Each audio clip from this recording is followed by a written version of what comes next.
Ito. Pag laging sasabi ko, lagi akong kinakabahan. Okay, so doon pa man, maraming salamat dahil sa magandang praise and worship natin.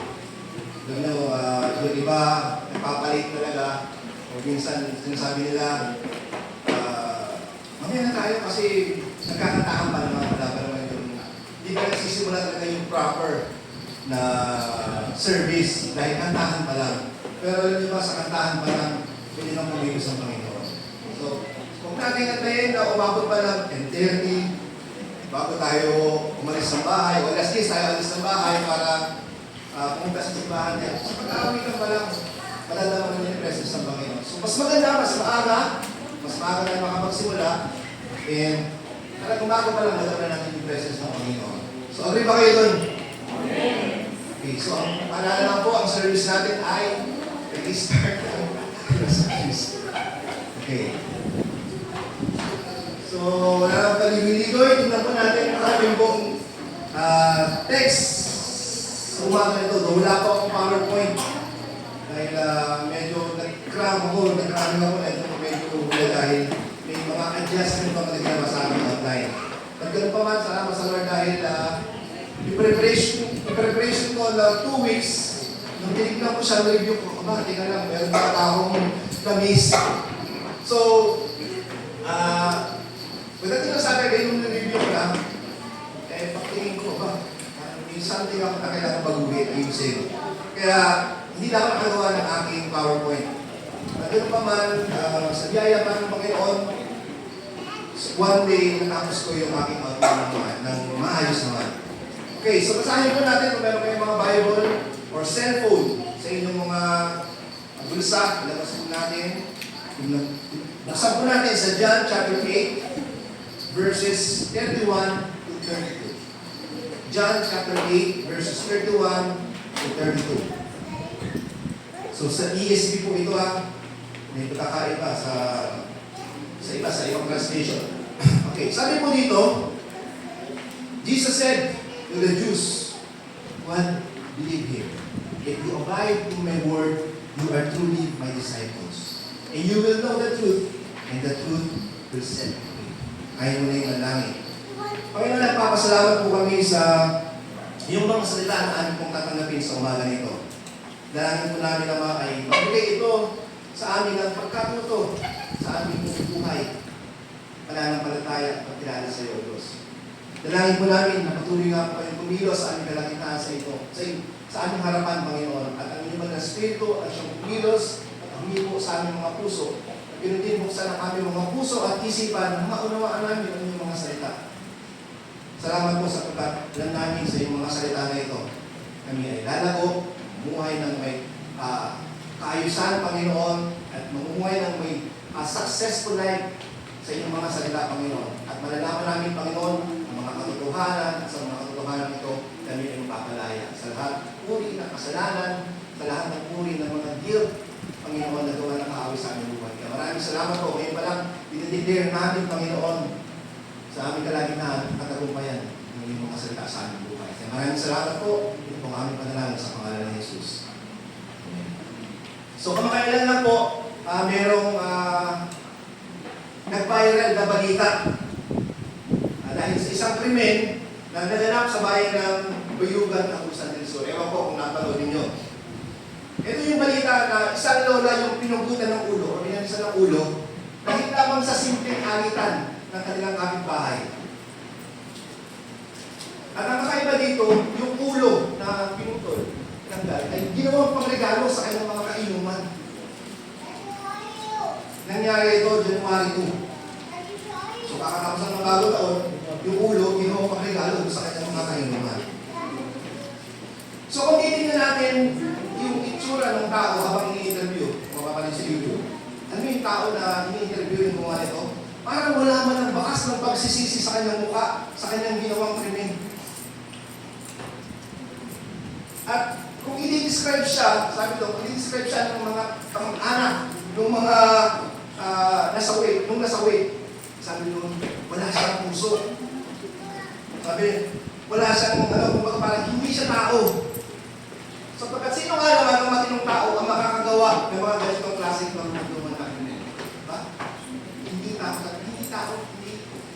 siya normal para sa isang tao na gawin yung bagay na yun.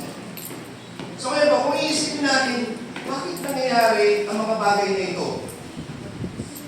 Sa ating bansa, kung titignan ninyo, ay masama ng masama, at ang droga, korupsyon, at ay mas lalong tumitindi. At tumataas ang mga rate ng mga mag-asawa na naghihiwalay, mga magkarelasyon na nagkakahiwalay. Ano ba yung sanhi nito? Ano ba yung possible na reason bakit nangyayari ang mga bagay nito sa ating bansa? So alam niyo, isang bagay lang yung posible na kasagutan sa lahat ng mga pangyayari nito. Ano ito? Ito yung dahil sa unti-unting pagtalikod ng tao sa Diyos at sa Kanya salita. Naniniwala pa kayo? Tingnan na naman ninyo yung US. Sa kanila, ang kanilang ekonomiya ay unti-unting bumabagsak. Ang kanilang moral system ay taginid. Rampant din ang kanilang pagsuporta sa mga LGBTQ. Laganap ang drugs at higit sa lahat, pinagbabawal na nila yung pagdadala ng Biblia at pangangaral ng salita ng Diyos in public. Ito ay isang obvious na signs ng pagtalikod nila sa Diyos.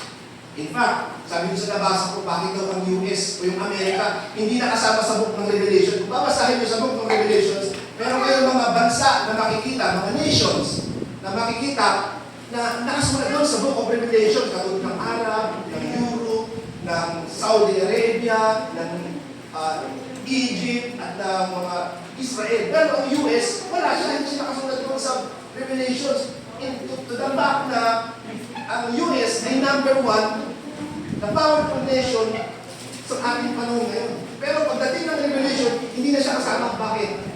Kasi sabi doon, bagsak na ang US. Hindi na siya kasama sa top ranking and top nations ng panahon na yun. Bagsak na ang US. Ito ay resulta ng kanilang hayagang pagtalikod sa salita ng Diyos at pagtalikod mismo sa Diyos.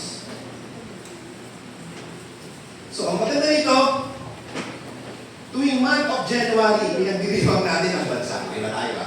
So, bago namin sabihin ba transfer, okay? So, kaya ba tayo? Ang kagandahan nito, tuwing month of January, pinagdiriwang ng ating bansa ang National Bible Month. Dahil kinikilala pa din ng ating bansa at maging ng ating mga presidente na ang susi ng maunlad na bansa ay ang kinagaling ng Diyos at ang kanyang salita.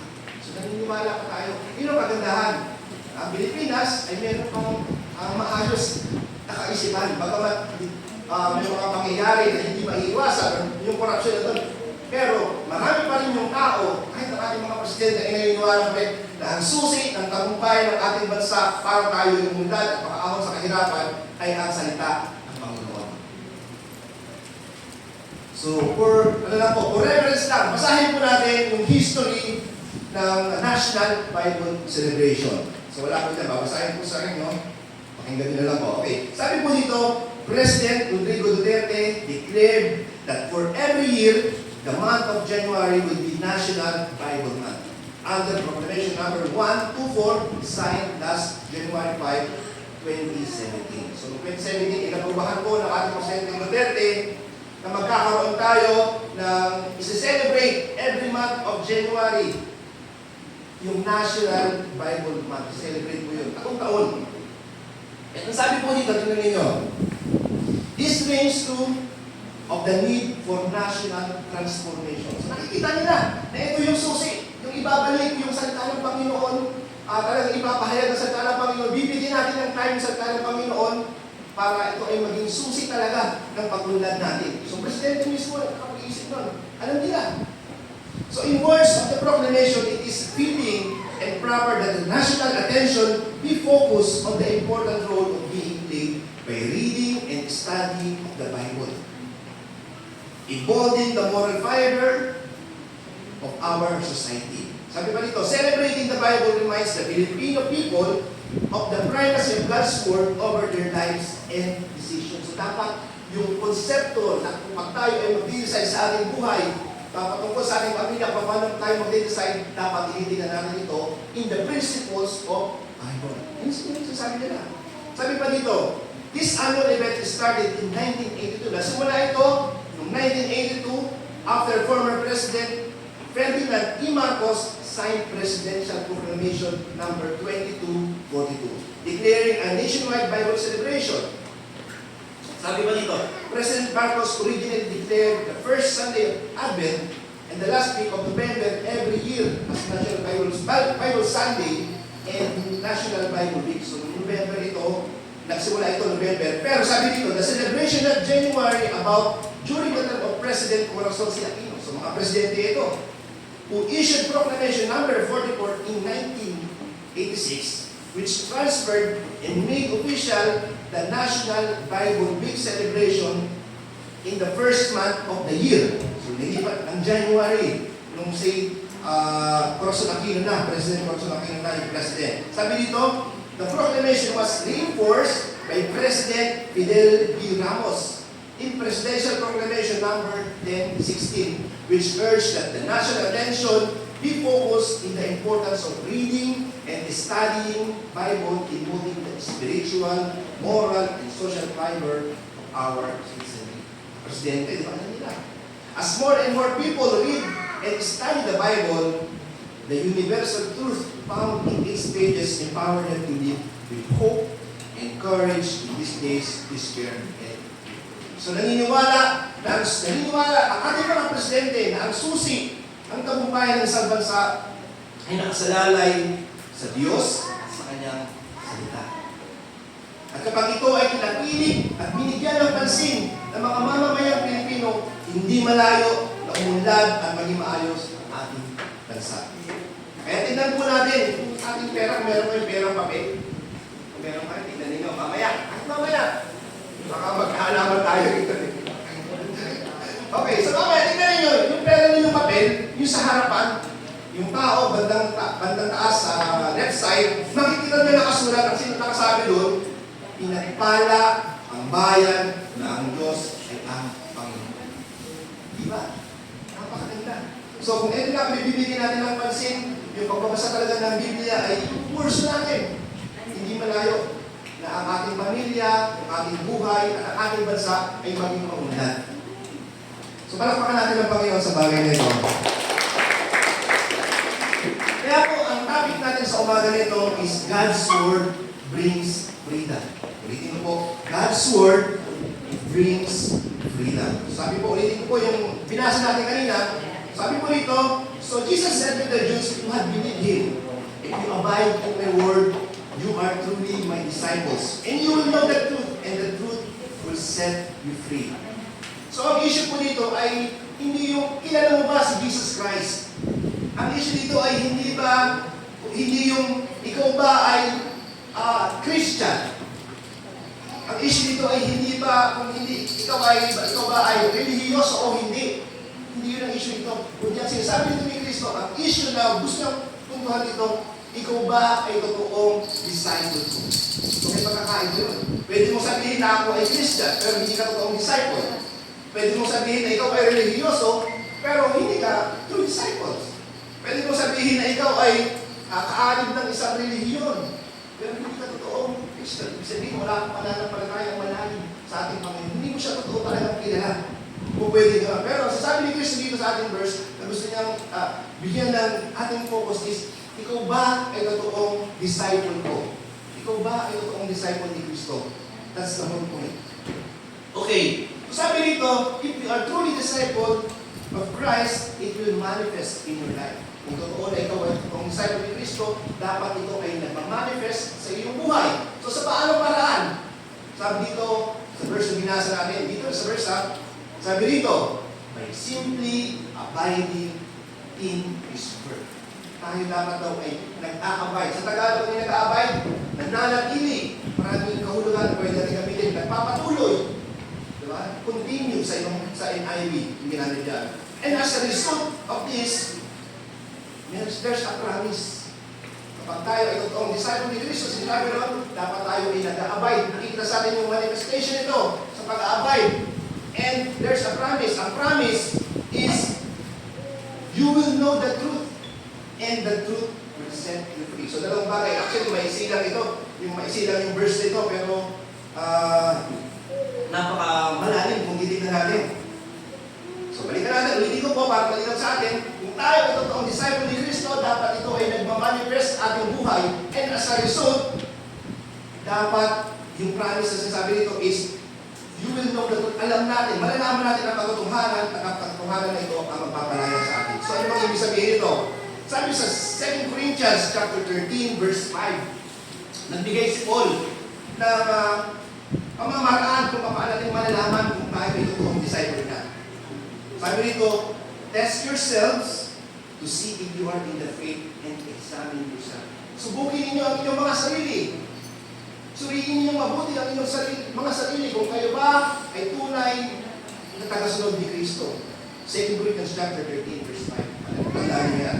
Okay, para malaman natin, bakit kailangan natin na suriin yung ating mga sarili? Sabi nito, para malaman natin kung tunay tayong totoong mga disciple ni Kristo. True in a sense, real, genuine, and authentic. So, hindi lang siya real, kundi genuine. At hindi lang siya genuine, kundi siya rin ay authentic.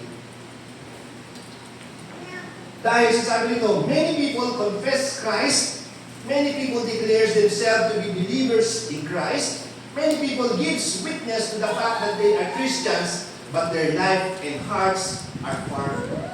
Sabi nga may mga Kristiyano, ako ay relihiyoso, ako ay kabilang ng iglesia na ito, kilala ko si Kristo, pero ang totoo, ang aking kanilang buhay, kung titignan mo, alisin mo sa labas, sa loob ng simbahan, ilagay mo sa kanilang bahay, makikita nila na ang kanilang pamumuhay ay hindi nakaayon sa kalooban ng Panginoon. At tinawag na hindi tugma sa totoong pamumuhay ng totoong disciple ni Kristo. For example, ano ba yung maitulad sa atin na malaman natin na yung ating nabiling sapatos, cellphone, jewelries, o ano naman ay totoo? Ano yung nagtutulong sa atin na alam natin yung nabili natin ay authentic? Di ba? Una, naaalis sa atin yung doubt sa ating isipan na baka nasayang yung pera ko dahil peke yung nabili ko. Yun yung una na naisip na sayang yung pera ko, nakabili ako ng peke. Ang mahal-mahal na bili ko, peke yung nabili ko. So pag alam natin na ang nabili natin ay authentic at totoo, naaalis yung doubt na yun. Sigurado ka na ang nabili mo ay totoo. Pangalawa, kapag dumating man, ano ba yung maidudulot sa atin, tayo malaman natin na ating nabili ay totoo. Sabi nito, dumating man sa punto na suriin yung quality nito. Yung quality. Suriin man yung quality nito. Makakasiguro tayo 100% papasa ito sa quality test. Yun yung dalawa. Alis yung doubt at yung quality ay nakakasigurado tayo na papasa ito sa quality. Likewise, ating mananampalataya, kung alam natin na tayo ay totoong disciples niya, malaya tayo makakalapit sa Kanya at makakapaglingkod sa Kanya, and itong maganda sabi rito, we are not going to be ashamed when Christ returns. Ito yung pinakamahalaga. Na malaman natin na tayo ay totoong disciple ni Kristo. Pagdating ng panahon, harap-harapan, kaharap tayo sa Panginoon, ang judgment, kasabihin ng Panginoon, welcome, my good and faithful servant. Hindi tayo mapapahiya. Di ba? Yun yung pinakamaganda. Mas mabuti pa sabi na, mas mabuti pag mapahiya ka na ngayon, kaysa pagdating ng panahon na harap ka kay Kristo, doon ka lang mapapahiya. Dahil hindi totoong yung pananampalataya. I-correct ka ngayon, dahil ano nila, mali ka. Magpasalamat ka. Kaysa naman dumating ng panahon, hindi mo nalaman yung katotohanan. Pagdating sa harap ng ating Panginoon, mapapahiya ka sa harapan mismo ng ating Panginoon. Yun ang pinakapasakot na pwede mangyari sa buhay mo. Yung sa harapan ng Panginoon, mismo sasabihin ng Panginoon sa'yo, hindi kita kilala. Nakakahiya. At yun yung kahihiya na yun, ay walang papatawaran. Wala nang rewind. Hindi mo na pwedeng balikan para ayusin pa yung buhay mo. Yun na yun. After nun, judgment ka. So ito po yung background natin kung sa topic natin sa umaga nito.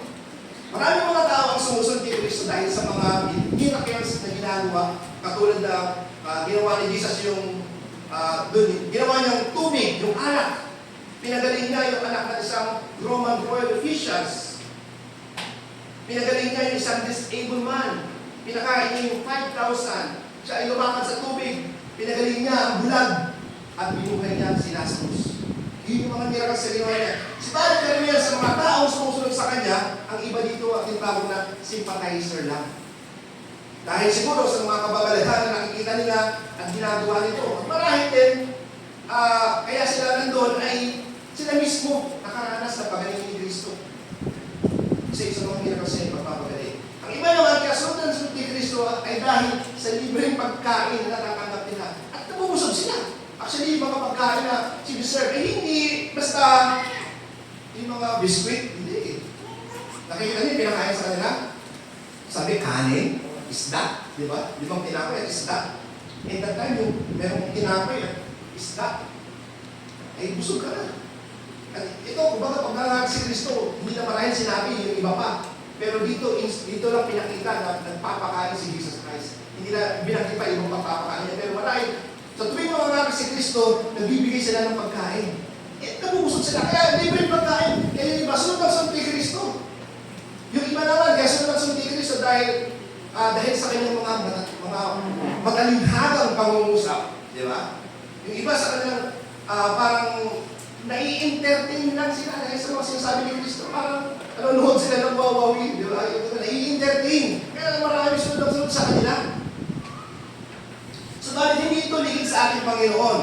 Kaya marahil kung sabihin ni Kristo sa mga Hudyo na kanyang sumusunod sa binasa natin is, sinabi niya na, if you abide in my word, you are truly my disciples. Ang nasa isip niya, yung mga tao who call themselves disciples, identify themselves as disciples, and yet they turn their back and walk away from Christ. So yung nasa isip niya, sinabi niya na, if you are truly my disciples, sabi niya, if you abide in me, if you abide in my word, you are truly my disciple. Nasa isip niya, kaya binabanggit yun. Dahil maraming mga tao, sunod na sunod sa kanya, pero hindi naman talaga totoong disciples. Yun ang nasa isip niya. Katulad na lamang, maraming mga examples tayo ito. Katulad na lamang ni Nicodemus, makikita natin sa John chapter 3, verse 1 to 21. Masahin nyo na kung may time kayo. Si Nicodemus, nabasa sa John chapter 3, verse 1 to 21, yung story niya.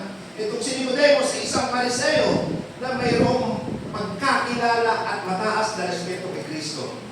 Subalit sa kanyang, kulang siya sa lakas ng loob para tumayo sa kanyang pananampalataya.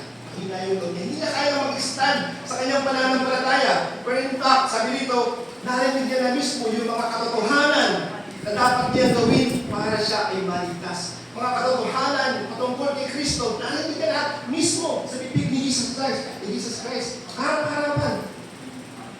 Pero sabi dito, dahil mahina ang kanyang loob, mas pinili niyang maging tahimik at magbalik na anak. Kaya ang sabi ng iba marahil, hindi siya tunay na disciples kay Kristo. Diba? May mga tao gano'n, na mataas ang respeto ko sa iyo, papakinggan kita, pero yung pagtanggap kay Kristo ay option. May mga gano'n. Parang gano'n yung kay Nicodemus. Option. Sino pa? Katulad na lamang ni Judas Iscariot. Sabi ito, makikita natin sa John 12:26 and 30 to 26. He was one of the 12 disciples who lived with and followed Jesus for 3 years. Namuhay siya kasama ni Kristo. Araw-araw sila nangangaral, araw-araw sila nagkasama, lumalabas para pag-ministry. Sabi nito, he witnessed Jesus' ministry, his teaching, and his many miracles. He was also the treasurer of the group, but later on we found out that Judas was the one who betrayed Jesus. So itong si Judas, mabigat ang kaso niya ito. Kasi, hindi mo kasama na si Jesus Christ araw-araw. Kasama na siyang nangangaral, kasama nagtuturo. Lahat ng mga gawin ni Jesus Christ, nandun siya. Witness siya mismo. Kahit yung mga salita, mga pangangaral niya, araw-araw na nalilitin nito. Pero hindi mga pagkakataon na sila lang ng mga disciples ay pinapangaralan. Malalim na yung relasyon niya kay Jesus Christ. Pero nakita natin dito, hanggang sa huli, tumalikod pa rin siya sa ating Panginoon. Siya yung nag-betray sa ating Panginoon. Sino pa? Makikita natin yung mga other disciples sa John chapter 6. Sinasabi ito, some people call themselves disciples, identify themselves as disciples, but turn their back and walk away from Christ and walk no more with Him. Dahil hindi nila kayang tanggapin at unawain ang mga salita ng ating Panginoon. Pero alam niyo ba yung mga issue na ito, yung pagtalikod sa ating Panginoon, yung pagtalikod sa Kanyang salita, hindi na bago ito. Dahil kung titignan natin, kung si Jesus Christ ay nangangaral doon sa book of Matthew, sa Sermon on the Mount, laman na ito ng kanyang bibig, laman na ito ng kanyang pagtuturo. Tingnan nyo, at tingnan nyo kung paano i-describe ng mga verses na ito yung mga taong tumalikod kay Jesus Christ. Base doon sa kanyang pagtuturo. Sabi doon, una sa Mateo, chapter 7, verse 21. Ito yung mga taong tumalikod sa ating Panginoon. Sabi dito, not everyone who says to me, Lord, Lord, will enter the kingdom of heaven, but only the one who does the will of my Father who is in heaven. Many will say to me on that day, Lord, Lord, we did not prophesy in your name, and in your name we drive out demons, and in your name perform many miracles. Sabi ng Panginoon, then I will say them, and I will tell them plainly, I never knew you. Away from me, you evil doer. So, describe nila dito sa sinasabi na itong mga tao na ito na dati ay tumatawag sa Panginoon, pero wala naman talagang totoong connection sa Panginoon. Ang sabi nito, away from me, describe sila as evil doer, gumagawa ng mga kasamaan. Pangalawa, sa Luke chapter 8, verse 11 to 13, parable of the sower. Ito rin yung mga taong tumalikod. Sabi dito, this is the meaning of the parable. The seed is the word of God. Along with the path are the ones who hear, and then the devil comes and takes away the word from their hearts, so that they may not believe and be saved. Those on the rocky ground are ones who receive the word with joy, with their heart. Who receive the word with joy when they heard it, but they have no roots. Described dito ng Bible, they believe for a while. Ito yung mga nanampalataya ng panandalian. Pero pagdating ng testing, hindi sila nakapasa. Kaya tumalikod sila. Described as believe for a while. And sa John chapter 2, 1 John chapter 2, verse 19 to 22, sinasabi nito, ito naman yung mga taong namuhay din na kasama, probably mga disciples din ni Kristo. Pero tumalikod sila, bumalik sa church, and bumalik para mangakit pa. Mabigat yun, mabuti na sana kung tumalikod na lang. Hindi na bumalik. Kaso ang nangyari, tumalikod sila sa pananampalataya, and bumalik sa church, nang-akit pa. Mabigat yun. Kaya describe dito, sabi niya dyan, basahin po natin. They went out from us. Sabi niya dyan, siya nagsasalita nito they went out from us, but they did not really belong to us. For if they had belonged to us, they would have remained with us. But their going showed that none of them belong to us. But you have an anointed from the Holy One, and all of you know the truth. I do not write to you because you do not know the truth, but because you do know it, and because no lie comes from the truth. Who is a liar? It is whoever denies that Jesus is the Christ. Such a person is the Antichrist, denying the Father and the Son. So describe sila as Antichrist. Mabigat. Diba? Dito nyo lang maririnig yung word na Antichrist sa 1 John. Doon nagsimula yun. Doon muna siyang nabasa. Doon siya unang binanggit. So mabigat. So ito po, itong pinakamaganda. Ito yung pinaka-highlight ng to. So sabi ni J.C. Ryle, wala ko paano kasi, R-Y-L-E, J.C. Ryle, isang English evangelical bishop. Sabi niya nito, this is the most dangerous spiritual condition in any person ever be in where you're halfway to Christ. Ito yung pinaka-dangerous na position ng isang taong mananampalataya o isang Kristiyano yung tinatawag na halfway in Christ. Ibig sabihin, manigamgam.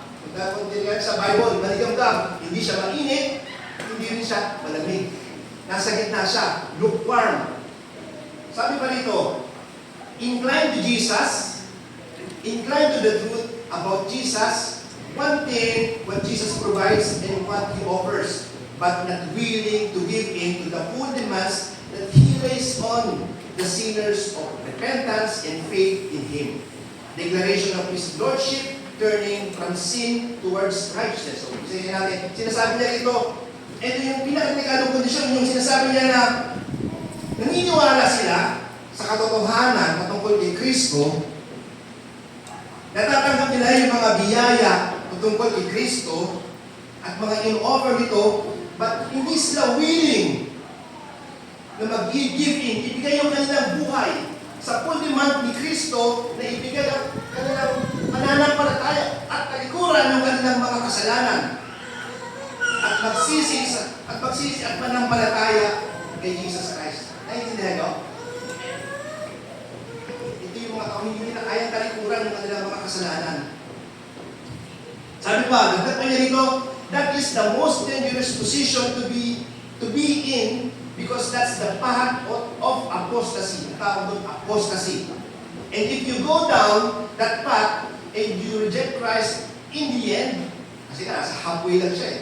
Kung dumating yung pagsubok, kamaligo siya, sabi niya, you could be an apostate. Ang apostasy na tinatawag, ito yung sin of denying Jesus. Dumating sa punto na subok ka, tumaligod ka, tinaligan mo pananampalataya, tinaligan mo si Jesus Christ na tawag doon, apostasy. Pero isang word dyan na kahalintulad, backslide. Yung na-backslide, yung kahit sa Paulo ba doon, apostasy, backslide. Pero mas malalim pa sa backslide. Kasi ito sinasabi nito, yung sin apostasy, walang kapatawaran. Parang katulad siya ng tinatawag na blasphemy. Yung pag-alipusta sa banal na espiritu. So apostasy, handa niya yan. Okay, minsan parang tingin natin, parang teka, malapit na ba ako doon? Parang gano'n. So ninitig na pa siya, parang sabi ko ba, teka lang, asa ba ako ito? Parang gano'n.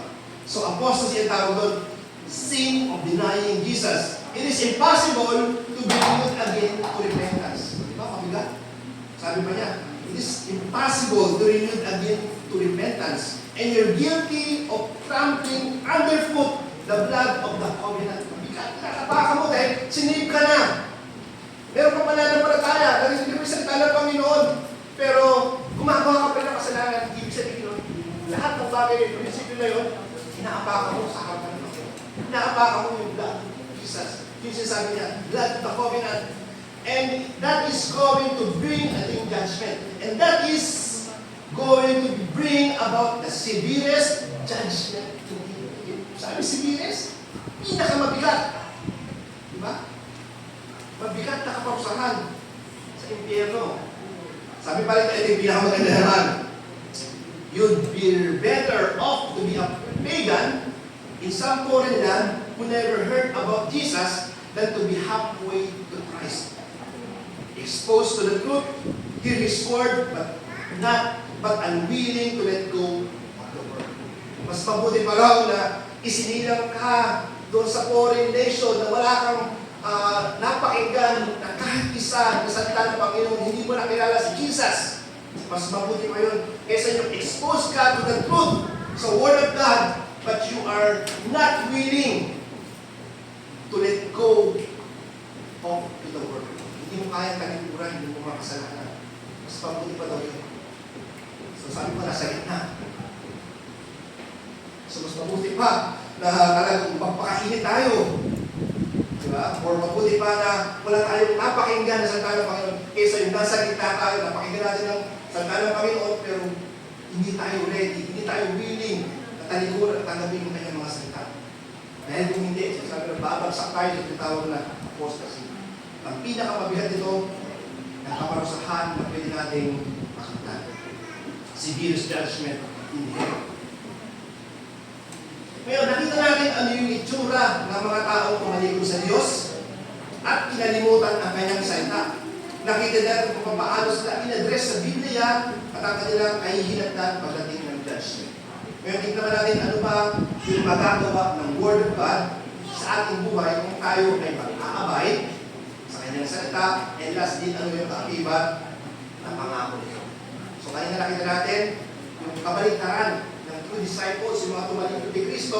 Ngayon, tignan naman natin ano ba yung itsura ng mga tao mag-aabide kay Jesus Christ sa kanyang salita, at ano ba yung promise ni Jesus Christ tungkol dito sa mga tao mag-aabide. Una rito, sabihin natin sa yung points number 1, importance on abiding in His Word. Kahalagahan ng pag-aabide natin sa Word of God. Una rito, makikita sa verse 31, sabi niya, if you abide. So, itong if you abide, maraming kahulugan nito, maraming malawak ang kahulugan nito. So, sabi nito, to abide of God's Word, ay to abide in the Word of God means to focus on it, meditate on it, or study the Word. Yun ang ibig sabihin ng abide.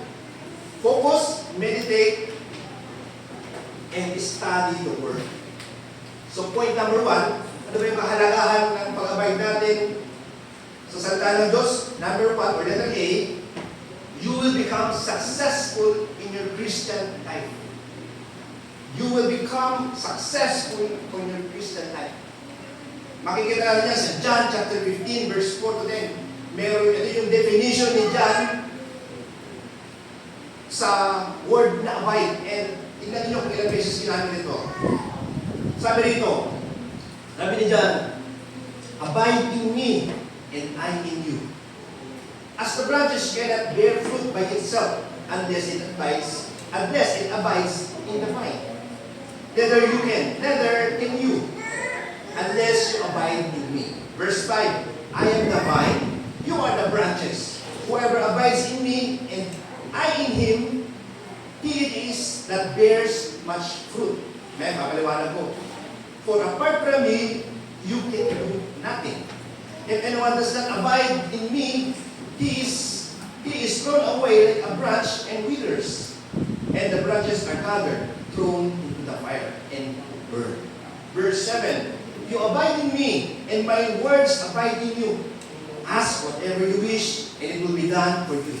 Verse 8, by this my Father is glorified, that you bear much fruit, and so prove to be my disciples.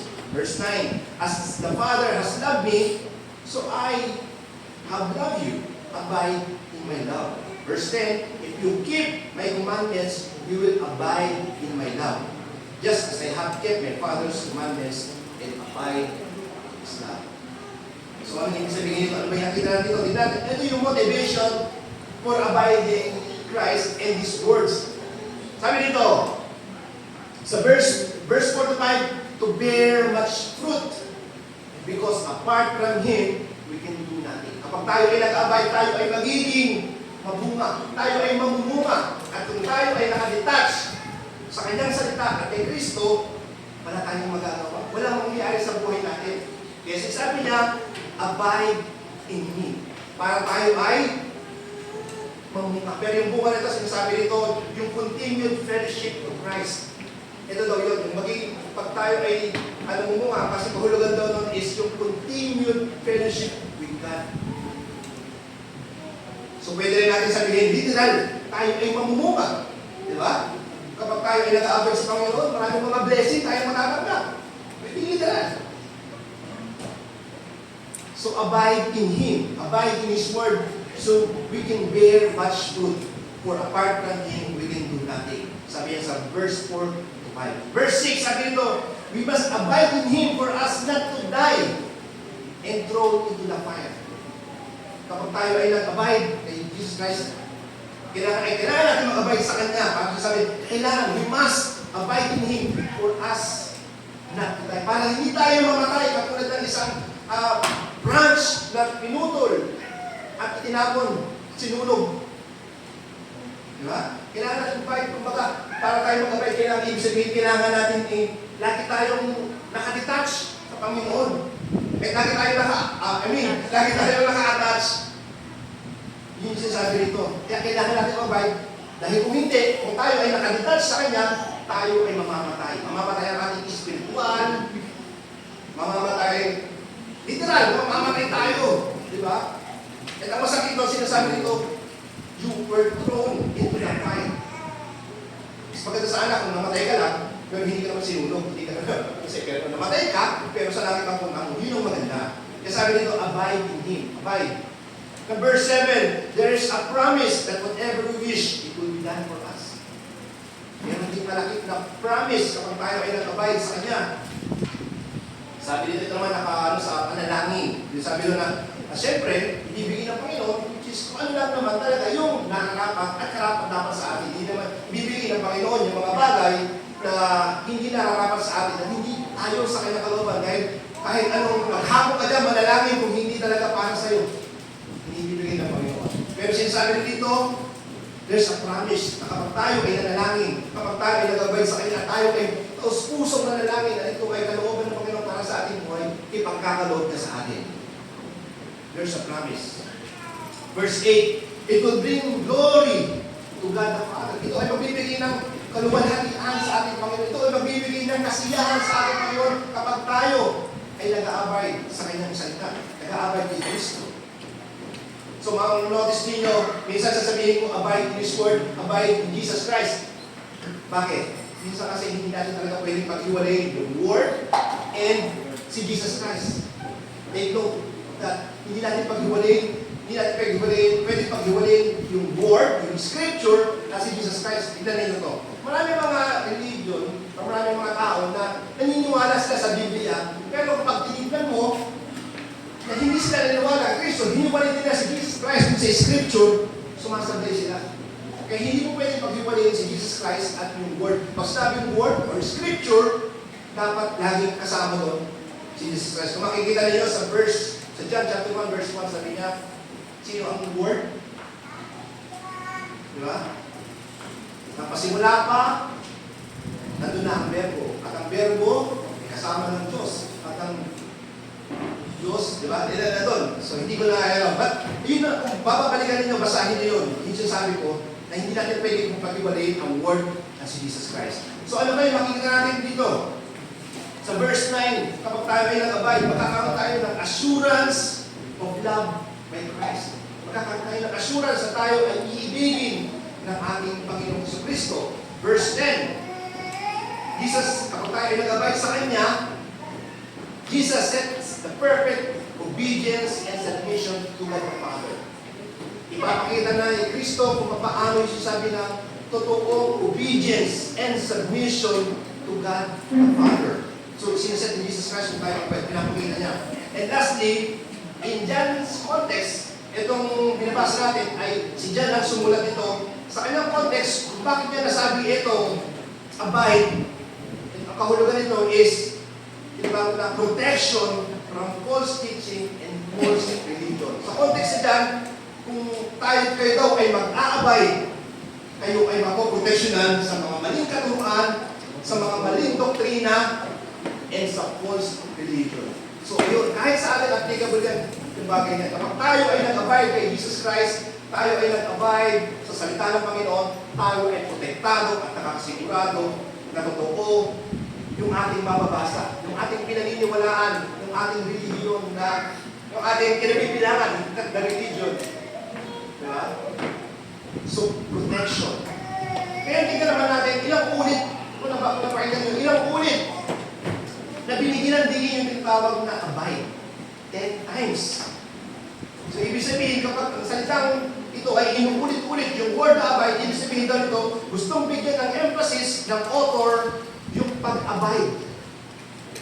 Dahil ganito kahalaga sa buhay ng isang Kristiyano na hindi mo pwedeng alisin at ipagwalang bahala dahil kung gusto mong maging successful ang iyong Christian life, dapat mag-abide ka sa kanyang salita. Naniniwala ba kayo doon? Marami ng takers. Okay, pangalawa na importance, bakit kailangan natin mag-abide? Letter B. You will have a firm foundation on your faith. You will have a firm foundation in your faith. Makikita natin sa verse 31. If you abide. Sabi nito, the word abide means to abide habitually. A genuine believer hold fast, obeys, and practices Jesus' teaching. Sabi pa rito, to abide means hindi na natin pinakahawakan ang kanyang mga salita at sinusunod, but it also dapat we put it into practice habitually. Practice, hindi lang siya basta practice, kundi pero marunong na habitually. Ibig sabihin ng habitually, palagi ang ginagawa. O kung ilalagay natin dito sa bila sa atin, palagi ang pinapractice, palagi ang binabasa, di ba? Palagi ang minimeditate, palagi ang binibigyan ng pansin ng kanyang mga salita. Sabi sa John chapter 7 verse 24, therefore anyone who hears this word of mine and puts them into practice, it is likewise man who built his house on the rock. The rain came down, the streams rose, and the winds blew and beat against the house. Yet it did not fall because it had its foundation on the rock. Merong matibay na foundation at lumalakas ang kanyang pananampalataya kapag araw-araw ito ay pinapractice. Diba? Kapag ginagamit mo, in-exercise mo, tumatatag yung foundation sa iyong pananampalataya. Dahil nababasa mo ano yung mga katotohanan ng tungkol dito. Nagkakaroon ka ng firm foundation on your faith. Ano pa? Letter C. May importance. Christ will acknowledge you in His. Christ acknowledge you as His true disciple. I-acknowledge you in Jesus Christ as true disciples. Hindi kayo katulad ng mga disciples na tumalikod na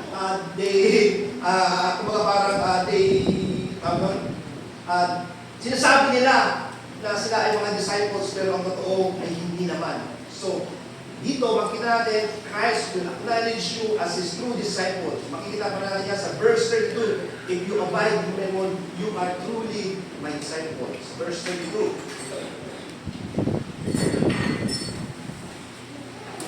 Sabi dito, a disciple is literally a learner.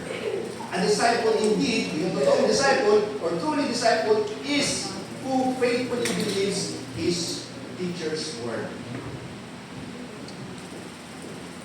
And makikita natin dito sa Matthew 16, 24, 26, yung character ng isang true disciples. So, characteristic of a true disciples, makikita natin sa Matthew chapter 16, verse 24, 26. Tingnan natin, mayroong lima na to, na true characteristic of a true disciples. Una dito, true disciples don't live for themselves.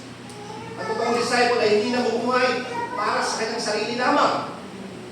The first quality that Jesus mentioned in that is that a true disciple denies himself. Ang totoong disciples ay hindi deny niya yung kanyang sarili. Ibig sabihin nun, hindi namumuhay siya hindi lamang para sa kanyang sarili. If someone wants to follow Jesus, they must be willing to surrender personal hopes, dreams, and desires. You cannot follow Christ if you come to Him with your own agendas. Lord, parang mabigat ha, kasi sinasabi rito, marami akong pangarap sa buhay. Pero sabi nyo, i-give up ko. Ibigay ko, isurrender ko para sa iyo. Parang mabigat naman ito, Lord. Diba? Yung mga desires, yung mga desires and personal hopes. Mabigat, pero ang isang word na tugmang-tugma rito, yung tinatawag na doulos. Na ibig sabihin, you are servant of Christ. Ibig sabihin, yung servant doon, wala kang karapatan na para sa iyong sarili. Wala kang karapatan para sa iyong sarili. Kapag ikaw ay totoong disciple ni Kristo, inaalis mo yung karapatan mo sa iyong sarili, kundi yung karapatan yung ibinibigay mo nasa Panginoon. Doulos. True disciple don't live for themselves. Wala na siya sarili. Hindi na siya namumuhay para sa kanyang sarili. Ano ba? Pangalawa, true disciples indulges in sacrificial living. Jesus tells us that true disciple take up their cross. Ito yung take up the cross, yung karugtong na kanina, na pagtalikod. Hindi lang sa talikuran, kundi take up their cross.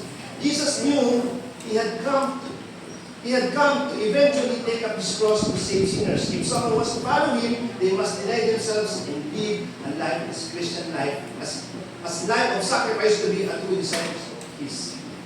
So, ibig sabihin nito, parang kung ikaw ay follower, di ba may ganon? Kung ikaw ay follower, lahat ng ginagawa ng master mo, ginagawa mo. Di ba? Kung ang follower mo ay ganito, dapat maging ganun ka rin. Kasi yun yung mentor mo, yun yung tinitignan mo eh. Parang ganun sinasabi dito. So, kung ano yung ginawa ni Kristo na inalikuran niya yung kanyang tinatawag ng pagkados. Tingnan natin, inalikuran niya ang kanyang pagkados at nagkakawang tao, ganun din tayo. Talikuran natin yung ating kasamaan, talikuran natin yung ating sarili at sumunod tayo sa Kanya. And kung ginawa ni Kristo na pinasal niya yung krus para sa ating mga kasalanan, gawin din natin na hindi literal na pasalin yung krus dahil ibang yun. Pero sabihin, yung krus dito, ito yung pang-araw-araw natin na sakripisyo para sa Panginoon. Kung kailangan natin mag-sacrifice, gawin natin mag-sacrifice para sa Panginoon. Hindi siya sabi dito. Pangatlo, true disciples is sincerely follow Christ. Sincerely follows Christ. A faithful disciples answers Jesus' call to lay their own lives down. They also must step up and answer the call to pledge their allegiance to Christ. One true disciple have made the decisions to surrender themselves and live sacrificially. Their hearts are then ready to obediently follow Christ. So dapat yan tayo ay sincerely, kung tayo ay gusto natin kung ito ang karakteristik nila, kung dapat sila ay sincerely, seryoso. Minsan kasi, di ba parang, oo, nagpapalaw tayo, pero hindi naman tayo seryoso. Pwede nga, di ba? Maraming kagaya nung makakita natin doon, sa pinasa natin kanina, maraming sumusunod kay Kristo, pero hindi naman seryoso, mga sympathizers na sila. Pero dito sasabi nito, kung tayo ay totoong disciple ni Kristo, ang isang karakteristik na ay dapat tayo ay seryoso. Sincerely, tayo sumusunod kay Jesus Christ.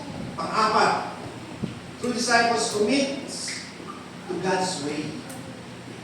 Isa, ito yung mabigat eh. Pwede tayong sumunod, di ba? Pero hindi tayo willing to commit. Anyone who wants to be a true disciple of Jesus must realize that His ways and plans for our lives are contrary to how people would naturally live their lives without His intervention. Pwede tayong sumunod, pero ayaw natin gawin. Diba? Ayaw natin mag-commit talaga 100%. Pwede tayo mag-commit, pwede tayo mag-disciples, 50%, 70%, but hindi 100%. Pero sabi dito, ang true disciples nagko-commit. Merong commitment sa lahat porsyento. And lastly, invest in heavenly things. Ang totoong disciple ni Kristo, hindi namumuhay ng pangmundo.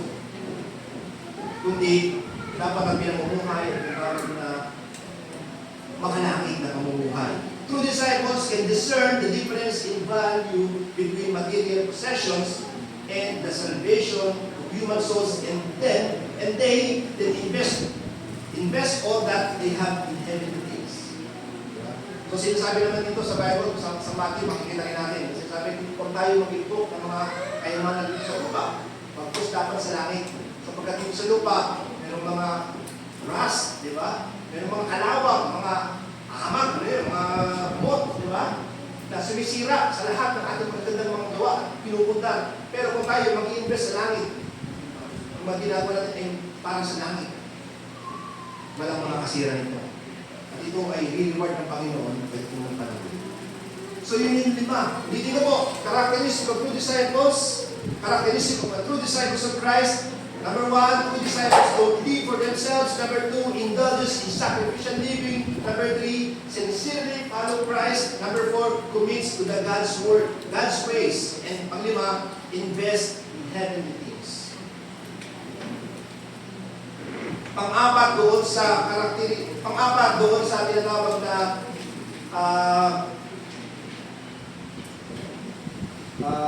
Importance. Letter D. Kung meron kayo ay nagpapalo, kung kayo ay sumusulat.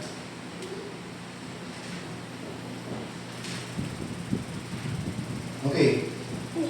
Letter D, doon sa importance of abiding in His words. Sabi dito, there is a reward to those who abide to those who abide and persevere. There is a reward to those who abide and persevere. Makikita natin sa verse 31.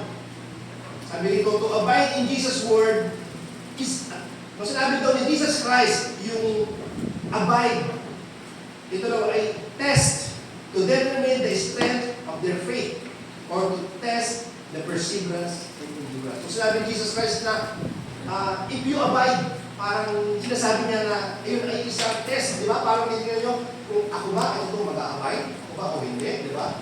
Ganun. So sabi nito, nung sinabi daw yun, parang itong isang test to determine the strength of their faith and to test the perseverance and endurance. Sabi sa James 1:12, ito yung reward. Blessed is the one who perseveres under trial, because having stood the test, that person will receive the crown of life that the Lord has promised to those who love Him. There's a promise sa mga tao mag-persevere. So pwede naman sabihin natin, pwede tayo mag-abide, pero eventually, tatalikod tayo. Pero sinasabi nito, blessed to those who persevere. Di ba? Yung nananatili hanggang sa wakas. And there's a promise. There's a crown of life na ipagkakalog sa kanila ng Panginoon. Okay. So, number 2 topic. Number 2 points natin. Ito naman yung promise of abiding the Word. The promise of abiding in the Word. So point number 2, the promise of abiding in the Word. So kanina nakita natin ano yung importance, 5 ay 4 yung binigay ko na points. Kung ano ba yung importance, bakit kailangan natin mag-abide. Kaya dito makikita natin the promise of abiding in His Word. Makikita nyo sa verse 2, yung promise. Kung ano yung promise ng Panginoon kapag tayo ay nag-abide. Naintindihan niyo po? Okay. So una, the promise, you will know the truth. Letter A, you will know the truth. So what is the truth? Jesus telling here. Jesus sabi ni Jesus Christ na truth. Dito. Ang truth kasi sabi dito ay hindi lang yung truth about Jesus Christ as being Messiah and Son of God, but also the truth about His teaching.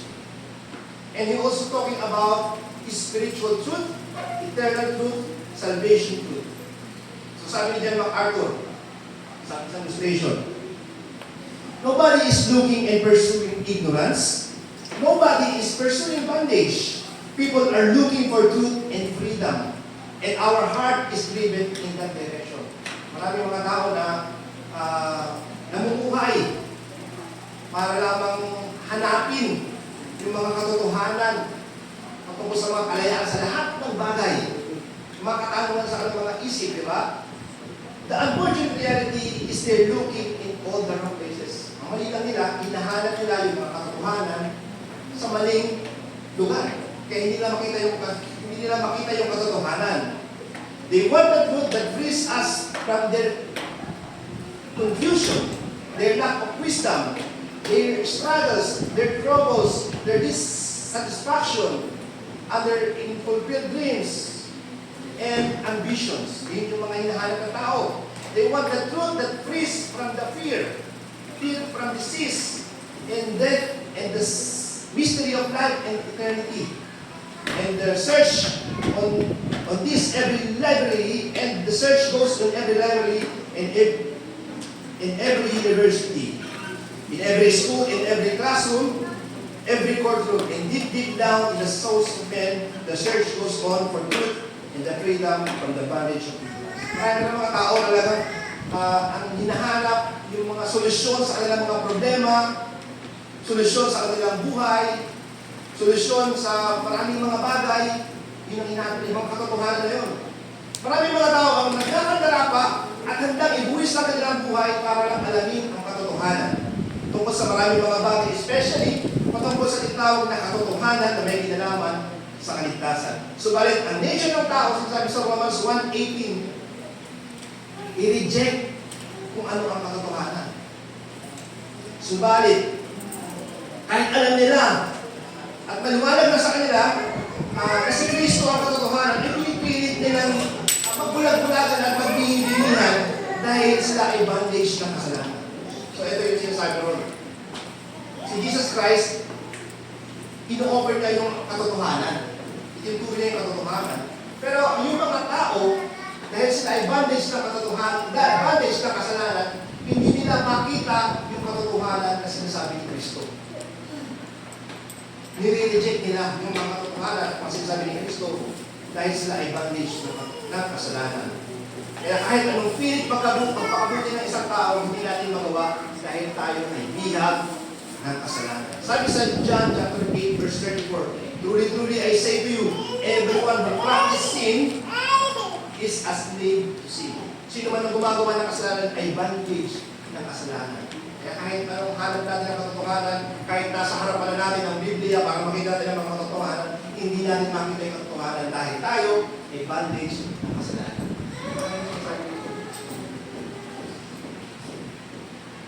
Pero ang kagandahan ito, may pangako si Jesus Christ sa mga taong, sa mga totoong disciples niya na mag-abay sa kanyang salita, na mag-aabay sa kanyang salita. Sabi dito, you will know the truth. There's a promise. Ito yung promise. Pag ikaw ay nag-abay sa kanya, you will know the truth. Malalaman mo ang katotohanan. Mamaya makikita natin. And I think ito yung pinakamagandang bagay na makakamtan ng isang tao sa buhay niya. Yung malaman niya ang lahat ng katotohanan patungkol kay Kristo. So meron ako 2, 4, 6, 7. Ito yung magandang mga bagay na malaman natin. Ito yung mga truth. Katotohanan patungkol kay Jesus Christ. Katotohanan patungkol sa kanyang mga turo. Ito yung promise niya na malalaman natin. Ito yung mga truth. Katotohanan patungkol sa buhay na walang hanggan. Katotohanan patungkol sa eternity. Katotohanan patungkol sa kaligtasan. Katotohanan kung paano tayo makalaya sa mga kasalanan. At lahat ng katotohanan na gusto malaman, si Kristo ang kasagutan. Yun yung kanyang pangako. Kapag ikaw ay nag-abide sa Kanya, lahat ng mga katanungan ito, lahat ng mga katotohanan na ito, ay makikita mo kay Kristo. Yun yung sinasabi na, you will know the truth. At yung truth na yon ay si Jesus Christ. Kaya sinasabi nyo sa John 14:6, I am the way, the truth, and the life. Ano ba yung truth? Ano ba yung promise? Basta po ito. Sabi rito, ito yung promise, the truth will set you free. Sa verse 32, the truth will set you free. Letter B, free from guilt of all kinds of sins by which we were bound over to the judgment of God. Makakalaya tayo sa lahat ng guilt at sa lahat ng uri ng kasalanan na gawa ng diablo sa ating buhay. Na bound over the judgment. Ibig sabihin, na ating, yung hindi natin malalaman yung mga katotohanan na ito, tayo ay haharap sa judgment ng Panginoon. At ang tawag doon, sa paglaya sa lahat ng guilt at sa uri ng kasalanan, ang tawag doon, justification. Makikita natin yan sa Isaiah chapter 61, verse 1. Sabi rito, doon sa God question, that word, na site, yung mga tanong doon, yung mga sagutan, makikita nyo ito kung kayo parang sa Bible, punta kayo sa God questions that word, search nila yung tanong, and may mga kasagutan kayo makikita doon. And itong site na ito is na legit and talagang mapagkakatiwalaan naman. Sabi nito, yung paliwanag sa justification, to justify is to declare righteous. Justification is an act of God whereby He pronounces a sinner to be a righteous because of that sinner's faith in Jesus Christ. According to one of theologian, the root idea in justification is the declaration of God, the righteous judge, that the man who believes in Christ, simple though he may be, he is righteous, imbued as being righteous. Because in Christ, he has come into a righteous relationship with God. So, yan sabi nito, pag-pabisa lang, if we abide in His Word, and if we abide to Christ, Jesus, kapag tinitignan na tayo ng Diyos, Ama, tayo ay mga righteous na sa Kanyang harapan. At hindi niya tinitignan yung dati nating mga kasalanan. Dahil sa relasyon na meron tayo kay Jesus Christ. At tayo ay pinalaya na sa lahat ng uri ng kasamaan at paghahatol na ating makakamtan kung tayo ay hindi magsisisi at tatalingon sa ating mga kasalanan. So kung dati, tayo ay makasalanan, hindi pa tayo kay Kristo nakakilala, hindi pa tayo nag-aabay kay Jesus Christ, ay mga salita, tayo ay mga makasalanan. Hindi makatingin ang Diyos sa atin, sa ating mga kasalanan. Pero ngayon, nung nag-abay tayo kay Jesus Christ, ang tingin na sa atin ng Panginoon ay tayo ay mga banal, tayo ay mga righteous. Diba? Yun ang kagandahan. Kaya ang isa pang maganda rito, hindi na tinitignan ng Diyos yung lahat nating pamumuhay. Yung adaan natin mga nagawang kasalanan. Hindi na tinitignan. Binura niya lang sa kanyang isipan yun. Yun ang pinakamaganda. Na kung tutusin, kung hindi tayo magsisisi sa ating mga kasalanan, tayo ay haharap sa kamarusahan ng Panginoon. Pero dahil sa litawag na pag-abide natin kay Jesus Christ, nagkaroon tayo ng justification. Ang tingin ng Panginoon sa atin, tayo ay mga righteous. Kaya kung tayo ay lapit sa Kanya, mananalangin tayo sa Kanya, pwede tayo mga pwede, di ba? Sasabihin natin mga mananalangin kasi ang tingin niya sa atin, anak. Di ba? Yun ang isang pinakamagandang pwede mangyari sa ating buhay. And sabi dito sa Romans 8 verse 1, there is now no condemnation for those who are in Christ Jesus. For the law of the Spirit of life has set you free in Christ Jesus from the law of the sin. Pinalaya na tayo. Wala nang condemnation. Hindi na yung dati nating pamumuhay. Kung sino ka man dati, hindi ngayon. Ang importante sa kanya, yung ngayon. At ito pa maganda, sanctification. Hindi lang tayo nakalaya sa guilt, sa lahat ng uri ng kasamaan at kasalanan, kundi tayo din ay pinabanal niya at nangyayari ito sa ating buhay. Tayo ay patuloy na mag-a-abide sa Kanya. Kaya yung word na abide, continuous. Diba? Tayo ay nagpapatuloy, nananatili sa Kanya. Tayo ay pinababanal niya. At ito ay nangyayari dahil sa araw-araw natin pag-abide sa Kanyang salita. So in conclusion po, sabi rito, full engagement with Jesus' Word produces a dynamic faith. Dito po, full engagement with Jesus' words produces a dynamic faith. So nakita natin yung magandang mga effect. So in conclusion, hirap natin, nakita natin yung mga hindi magagandang effect na pagkaligid ng tao sa Diyos, sa Kanyang salita. Nakita din natin yung kahantungan ng mga taong expose yung kanilang mga sarili sa Word of God, pero halfway tumaligod sila. Sabi doon, walang katakawalan ang kasalanan na ito. Subalit para sa mga magpapatuloy, mag-aabide, at kikilalanin si Kristo sa Kanya, ay ituturing silang mga tunay na disciples ni Kristo. At ang pangako niya, malalaman natin ang katotohanan, matungkol sa Kanya, tayo ay palalayain sa lahat ng uri ng kasalanan, at hindi lang yan, hindi niya titignan yung dami natin mga kasalanan at dating pamumuhay. Kung tayo ay magpapatuloy sa pag-abide, isa rin sa mga promise is mababadali niya tayo na tayo ay maging katulad ni Kristo. So maraming salamat po sa mga ito.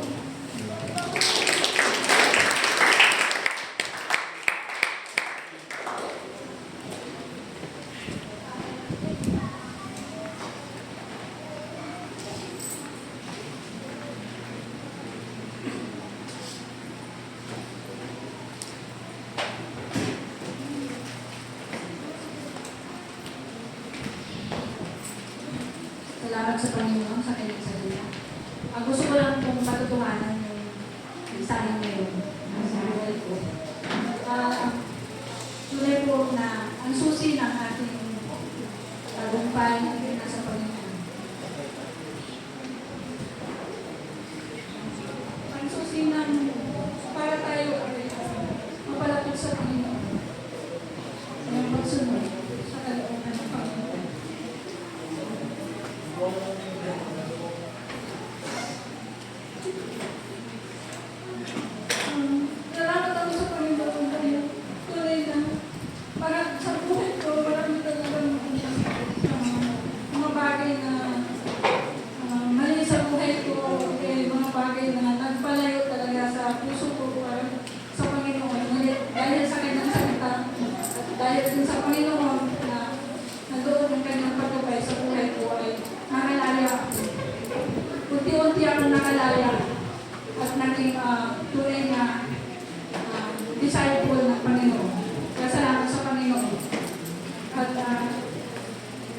bago tayo manalangin sa testimony, gusto ko sana ibahagi sa inyo ang salita ng Panginoon dito sa Malakias 3:10.